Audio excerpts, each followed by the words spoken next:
भारत में 99% लोग पूरी जिंदगी मेहनत करते हैं पैसों के लिए और फिर भी गरीब और बेरोजगारी से कभी क्यों नहीं निकल पाते? सिर्फ एक रीजन की वजह से। मुझे फॉलो करके ध्यान से सुनो। और ये वही सिस्टम है जो डिसाइड करता है कि कब तुम अमीर, करोड़पति और गरीब बनोगे और कब पूरी दुनिया में क्राइसिस और रेसेशन आएगा। अगर ये तीन चीजों को समझ गए ना तो तुम्हें अमीर, करोड़पति बनने से कोई नहीं रोक सकता।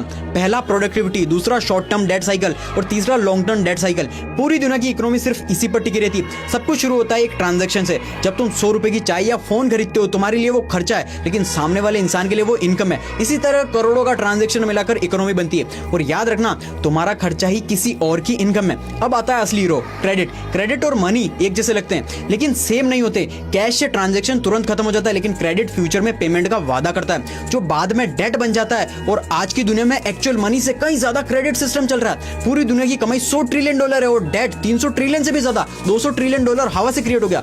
मान लो तुम 1 लाख कमाते हो, बैंक तुम्हें 10 लाख का लोन दे देता है। तुम घर खरीदते हो, कार खरीदते हो, बिजनेस शुरू करते हो या इन्वेस्टमेंट करते हो, तुम्हारी स्पेंडिंग बढ़ जाती है और तुम्हारा खर्चा किसी और की इनकम बच जाता है। उसकी इनकम बढ़ती है, उससे भी लोन मिलता है, फिर वो भी खर्च करता है। इसी तरह इकोनॉमी तेजी से भागने लगती है। लेकिन हर लोन का मतलब है फ्यूचर से पैसा उधार लेना। आज जितना ज्यादा खर्च करोगे कल उतना ही ज्यादा चुकाना पड़ेगा। यहीं से शुरू होता है शॉर्ट टर्म डेट साइकिल जो लगभग 5 से 8 साल चलता है। जब इंटरेस्ट रेट कम होते हैं, लोन सस्ते हो जाते हैं, लोग ज्यादा बोरो करते हैं, स्पेंडिंग बढ़ जाती है, कंपनीज ग्रो करती है, जॉब्स बढ़ती है और इकोनॉमी बूम करती है। लेकिन जब इन्फ्लेशन बढ़ने लगता है, सेंट्रल बैंक इंटरेस्ट रेट बढ़ा देता है, लोन महंगा हो जाता है, बोरोइंग कम हो जाती है, स्पेंडिंग गिरती है और रेसेशन, क्राइसिस आ जाता है। लेकिन असली तूफान तब आता है जब लोग सालों तक इनकम से ज्यादा डेट लेते रहते हैं। इससे बनता है लॉन्ग टर्म डेट साइकिल जो 80 से 100 साल तक बिल्ड होता है। असेट प्राइसेस ऊपर जाते हैं, स्टॉक मार्केट रिकॉर्ड बनता है, प्रॉपर्टी महंगी होती है और सबको लगता है कि ये बूम कभी खत्म नहीं होगा। लेकिन एक दिन डेट इतना ज्यादा बढ़ जाता है कि लोग ईएमआई नहीं पे कर पाते, स्पेंडिंग गिरती है, इनकम गिरती है,